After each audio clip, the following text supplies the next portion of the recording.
큰 잔치 비유라는 제목으로 말씀을 전해드리겠습니다. 15절에 함께 먹는 사람 중에 하나가 이 말을 듣고 이르되 무릇 하나님의 나라에서 떡을 먹는 자는 복되도다 하니, 유대인들은 하나님이 이 세상에 강림하시면 제일 큰 잔치를 베푸실 것인데, 이방인들이나 죄인들은 그 잔치에 참여할 수 없고 오직 유대인들만 참여할 수 있다고 믿었다라는 거예요.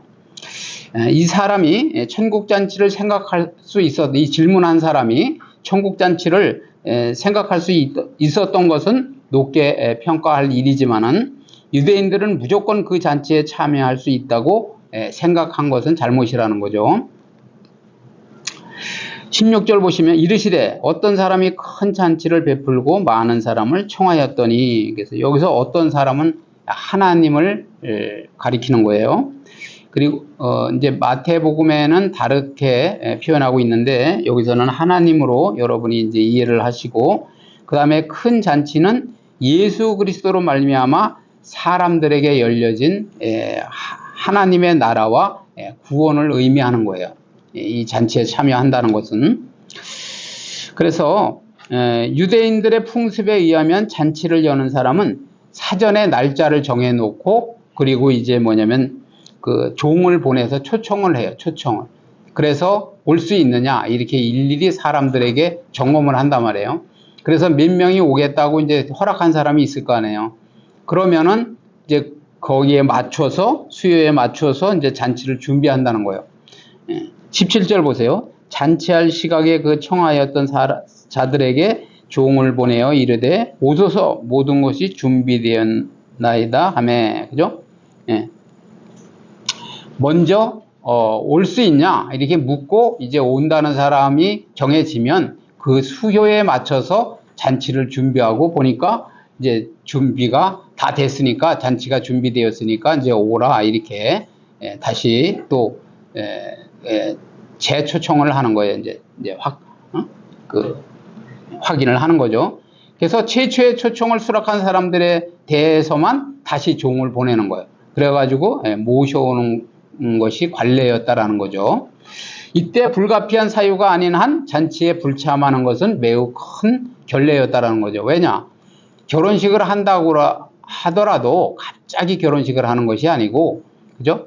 그리고 미리 이제 약속을 받은 거잖아요. 그러니까 그 날짜를 기억하고 있다가 그 날에 이제 다시 참석을 해야 되는데, 오늘 이제 말씀을 보면 그렇지 않다라는 거예요. 그래서 하나님께서는 가난한 영혼을 위해서 진수성찬을 차려 놓은 거예요. 그러니까 우리가 이 큰 잔치 비유는 우리를 하나님께서 구원하시려고 하는 그러한 잔치를 배설하시고 우리를 이제 초청하시는 거란 말이에요. 그래서 우리가 그들이 먹고 쉬고 즐길 수 있게 하셨다라는 거야. 그래서 지금이, 우리가 조금 전에 찬양을 불렀지만 지금이 그 초청에 응할 때라는 거예요. 우리가 계속 기회가 있을 것 같지만 그렇지 않아요. 먼저도 말씀드렸지만은 정말 뭐냐면 사람의 생명은 어느 때 어떻게 끝날지를 몰라. 그리고 또 주님도 언제 심판장으로 오실지를 우리가 알 수 없어요. 그것을 안다고 하면 사람이 아니죠. 그죠? 그건 하나님만 아신단 말이에요. 그렇기 때문에 우리가 항상 깨어서 준비를 해야 되는데, 18절 보시면 다 일치하게 사양하여 한 사람은 이르되 나는 밭을 샀음에 아무래도 나가 보아야 하겠으니 청컨대 나를 양해하도록 하라 하고. 여러분들이 이러한 삶을 사시면 안 돼요. 내가 어떠한 밭을 샀으니까, 내가 오늘 어떤 큰 공사를 맡아야 되니까, 또 어떠한 계약건이 있으니까, 이런 식으로 계속 뭐냐면은 중대한, 그죠? 중대한 이런 초청에 그런 핑계를 대면 안 된다라는 거예요. 그래서 하나님 앞에는 우리가 그 자기의 생각으로, 자기의 의로 핑계를 대는 거지, 하나님 앞에서는 마지막 날에는 핑계할 수 없어요. 핑계할 수 없다고. 엄중하다는 것을 말씀하고 계시기 때문에. 그래서 보면은 단 한 사람의 예외도 없이 모두가 초청을 거부하는 그 사양하는 심각성을 드러내고 있다라는 거예요. 우리가 이런 삶을 살면 안 되는 거예요. 그래서 그 마음이 세상 것으로 가득 차 있다라는 거예요. 우리가 영적인 사람이다. 그리고 눈이 열렸다. 영적인 눈이 열렸다. 그리고 하나님의 은혜를 깨달았다 하는 것은요, 절대적으로 뭐냐면은 그 세상 것에 우리가 세상과 짝하면 하나님과 원수가 되는 거예요. 그리고 하나님의 진노를 받는 거란 말이에요. 그걸 분명히 알아야 돼요. 저 역시도 그런 세월을 살아왔지만 여러분이 하루속히 빠른 시간 안에 깨달아야 돼요. 깨닫고 하나님의 은혜를 받으면 그때부터는 하나님 앞에 더 결단하고 순종하게 돼 있어요. 그래서 여기 보면은 세상 것으로 가득 차 있고 집을 세우고, 그죠? 밭을 넓히고, 전토에 전토를 더하고, 그죠? 그리고 넓히고, 그리고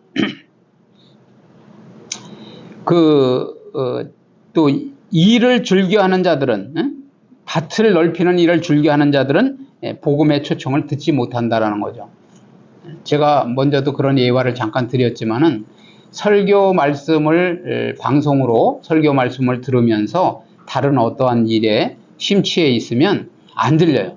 분명히 그 설교는 하셨거든. 그 방송으로 이렇게 듣고 있어요. 두 가지를 하고 있으면 안 들려. 하나 분명히 했는데 안 들려.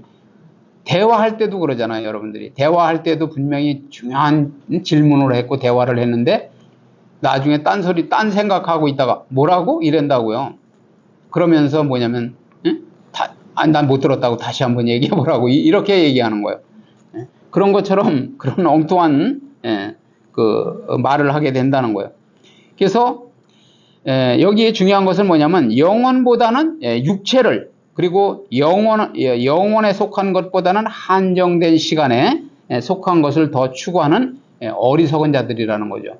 우리는 이 영적인 것이라고 해서 안 보인다고 소홀히 여길 것이 아니라 그 안에 정말 참된 진리가 있고 안 보이는 걸수록에 우리가 더 소중한 거예요. 여러분들이 산소가 안 보인다고 해가지고 산소를 소홀히 여기면 돼요, 안 돼요? 그죠? 죽는 거예요. 산소 뭐 한 10분만 그냥 산소 공급이 안 돼봐. 그러면 그냥 죽는 거죠. 그런 것처럼 뭐냐면 영적인 게 그런 거예요. 그래서 여기 영혼에 대한 거, 우리가 영적인 거 있죠. 하나님 그리고 사탄 마귀가 역사하는 그런 것이나 우리의 영혼이나 이런 육체적인 그런 것보다는, 그런데 여러분들이 더 관심을 가지고 또 거기에 대한 신령한 은혜를 여러분들이 깨달아야 돼요. 그래서 영혼보다는 육체를 더 사랑하면 안 된다는 거예요. 또 관심을 가지면 안 된다. 그리고 영혼에 속한 것보다는 한정된 시간, 그죠? 우리는 영원한 세계를 향하여, 내세를 향하여 달려가는 거예요.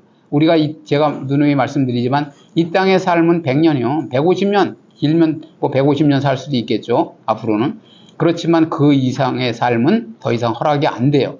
그렇지만 우리가 그 영생을 누리는 것은 영원하다는 거예요. 거기에 관심을 가지셔야 되고, 그래서 그러한 삶을 사는 사람은, 그러니까 영혼과 영원한 것에 여러분들이 그러한 삶을 추구하는 것이 어리석지 않은 삶이에요.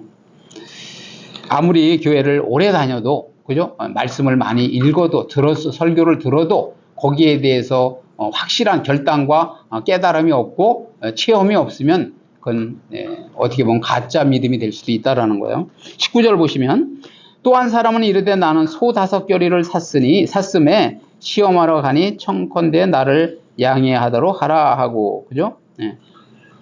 소를 시험해 보는 일이 약속되어 있는 잔치에 참여하는 것보다 더 중요하지 않다라는 거죠. 그죠?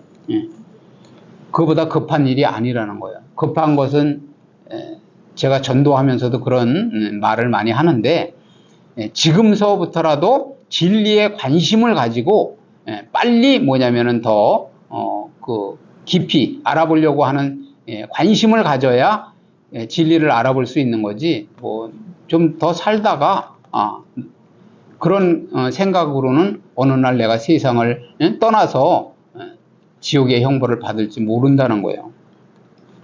그래서 어떠한 일이 급한 일이고 어떠한 시급한 일이고 어떠한 일이 중요한 일인지를 여러분들이 분명히 깨달아야 돼요. 20절 보시면 또 한 사람은 이르되 나는 장가 들었으니 그러므로 가지 못하겠노라 하는지라. 모세 율법에 따르면 결혼한 남자는 1년간 전쟁터에 나가는 것이 면제되었었다라는 거예요.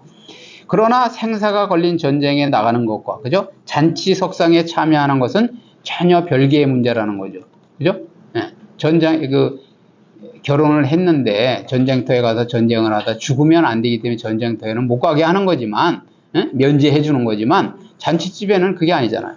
그런데 잔치집에 가는 것까지도 거기에 비교를 해서 나는 참석을 못 하겠노라 하는 것은 서두에도 말씀드렸지만 결혼은 갑자기 하는 게 아니잖아요. 그죠? 그리고 잔치도 미리 예고를 해서 올 수 있느냐고 확인을 받았잖아요. 그렇죠? 근데 간다고 해놓고 또 이렇게 다른 말을 하면 안 되겠죠.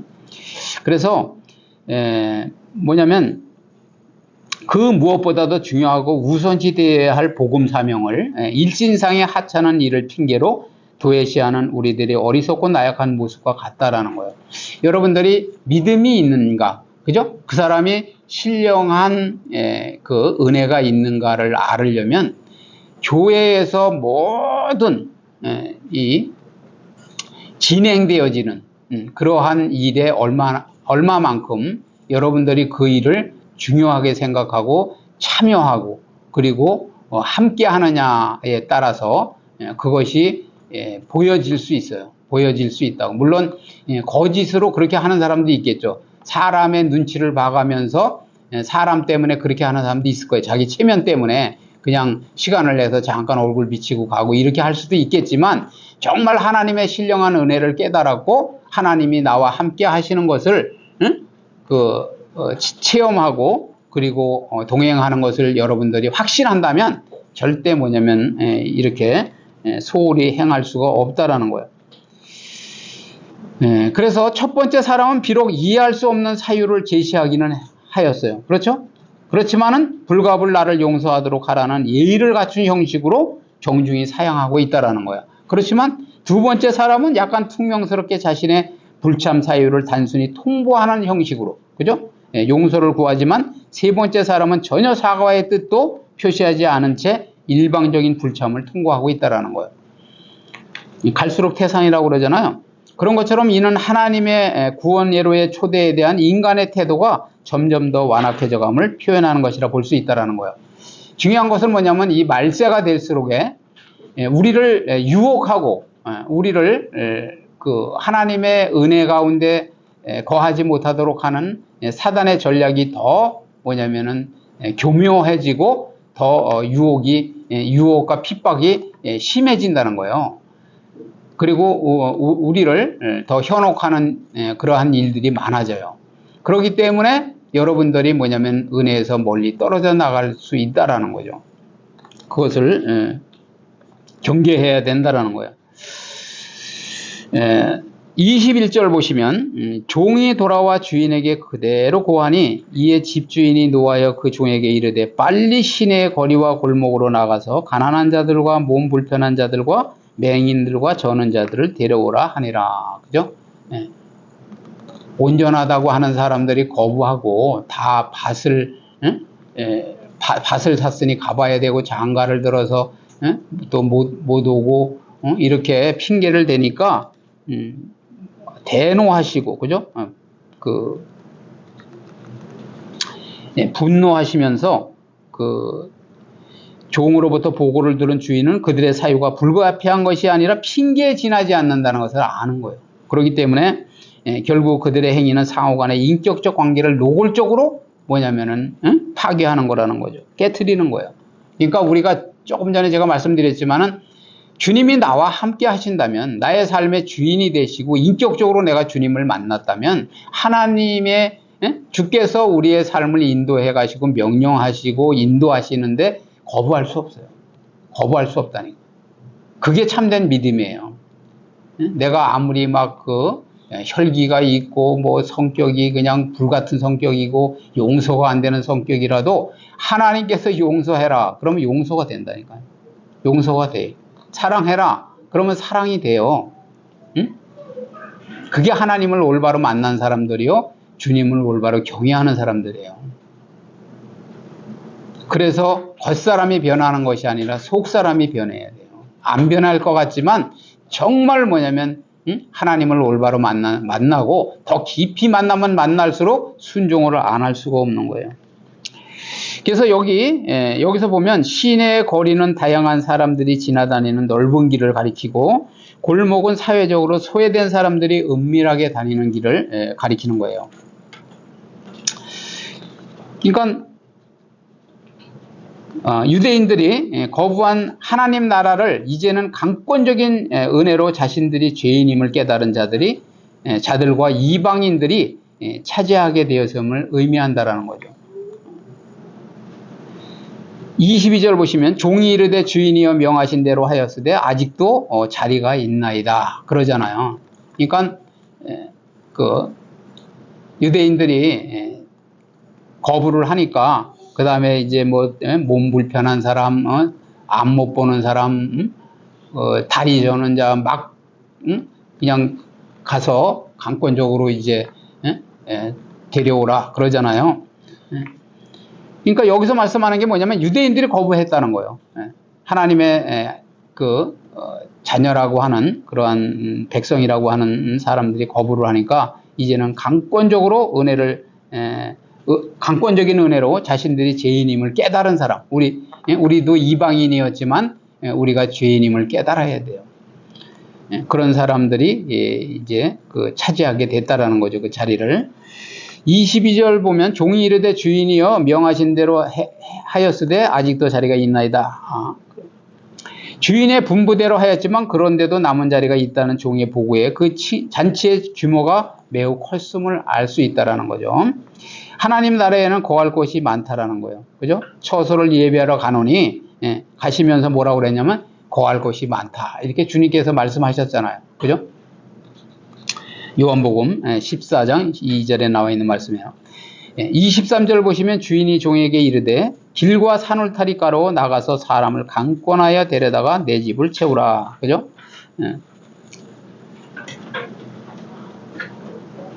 그 산울타리가는 유대 지경 밖의 이방을 가리키는 거예요. 그리고 이는 하나님 나라의 초청잔치에 이방인들을 포함한 만 백성이 초대됨을 뜻한다라는 거죠. 유대인들이 거부하였기 때문에 이방인 우리에게도 복음의 빛이 전달되어서 우리가 죄인임을 회개하고 그리고 복음을 받아들여서 우리가 구원을 받을 수 있었다라는 거죠. 그래서 이렇게 보면 앞에서 언급한 가난한 자들, 몸 불편한 자들, 소경들, 저는 자들은 유대인 가운데 소외되고 율법주의자들에 의해서 정죄받은 사람들을 가리킨다고 볼 수 있다라는 거예요. 여기 강권하여라 그러잖아요. 강권하여라는 강제적으로 뭐 이렇게 막 묶어서 데려오라는 말이 아니고 초청받은 사람이 엄격거래 뭐냐면 초청을 거부했다 하더라도 물리적인 강제력을 이용하여 데려오라는 의미가 아니라 끝까지 친절한 자세로 초청을 허락할 수 있도록 그렇게 뭐냐면 포기하지 말고 사랑의 마음을 가지고 여러분들이 전도할 때 그런 마음을 가지고 전도해야 돼요. 그래서 이제 우리가 보면은 정말 뭐냐면 그냥 아주 예수님의 은혜를 전달할 때 아주 그냥 막 화를 내는 사람이 있는가 하면 시간이 되면 가겠습니다 하는 사람도 있고 또 어떤 사람은 이제 어디냐 교회가 어디냐 내가 한번 다음 주에 가겠다 이런 사람도 있고 이런 거예요. 그러니까 여러분들이 계속 포기하지 말고 사랑의 마음을 가지고 그 사람의 마음의 문이 열리고 초청에 응할 때까지 여러분들이 그렇게 하셔야 된다는 거예요. 24절 보면 내가 너희에게 말하노니 전에 청하였던 그 사람들은 하나도 내 잔치를 맛보지 못하리라 하였다 하시니라. 그죠? 거부하였기 때문에 하나님의 은혜를 배척한 유대인들이 맞게 될 결과가 얼마나 비참한 것인가를 보여주는 그런 말이라는 거죠.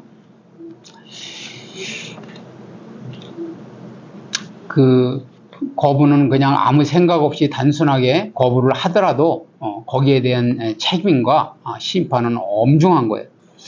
그러나 그들 중에는 예수님께서 재림하시기 전에 회개하고 하나님께 돌아올 사람이 있을 것이라는 거죠. 로마서 11장 25절 26절에 보시면 유대인들이 전부 다 뭐냐면은 끝까지 거부하고 그러는 것이 아니라 결국은 또 이렇게 주님의 계획하에 돌아온다라는 거예요. 많은 무리가. 그래서 이것은 유대인들의 거역에도 불구하고 하나님이 그들의 조상 아브라함, 그죠? 이삭, 그죠? 우리가 아브라함의 하나님, 이삭의 하나님, 야곱의 하나님이라고 하잖아요. 이삭과 맺은 언약을 반드시 지키실 것이며, 그분은 자비하신 분이기 때문이라는 거죠. 하나님께서는 그만큼 자비를 베푸시고 또 그 아브라함과 이삭과 야곱에게 약속한 그 언약을 시건하지 않으시는 거예요. 지키시는 거라는 거죠. 그걸 우리가 분명히 알아야 돼요. 결론을 말씀드리면 예수 그리스도로 말미암아 사람들에게 열린 하나님 나라의 초청을 받는 것은 큰 축복이라는 거죠. 전도를 받는 것도 하나님께서 그 심령을 사랑하기 때문에 전도를 하게 되는 거예요. 그래서 그 사람이 복음의 메시지를 들을 수 있는 거예요. 그러니까 복음의 메시지를 듣는 것이 엄청난 축복이라는 거죠. 또 교회에 와서 그 하나님의 말씀을 듣고 내가 복음을 깨닫고 하나님의 은혜를 깨닫는 게 큰 축복이라는 거예요.